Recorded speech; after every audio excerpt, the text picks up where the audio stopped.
Ngayong gabi mga kapusngak, nandito tayo sa isa sa pinakakilalang simbahan sa Iloilo City, ang Haro Cathedral. Tara't samahan niyo akong maglakbay sa lugar na puno ng kasaysayan at pananampalataya. Isa itong national shrine at kilala bilang tahanan ng Nuestra Señora de la Candelaria. Makikita niyo agad ang imposing bell tower na hiwalay mula sa mismong simbahan. Isa itong unique na feature ng katedral na ito. Isa sa mga highlights dito ang image ng Nuestra Señora de la Candelaria na nasa itaas ng fasad ng simbahan.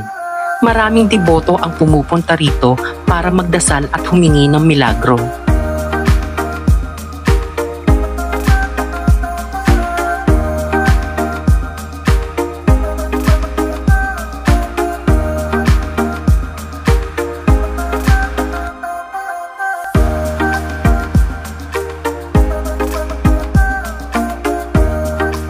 Napaka-solemn at peaceful ng ambience sa loob. Salamat sa pagsama mga kapusngak.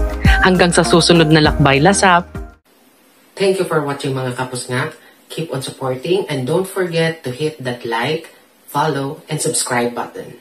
See you!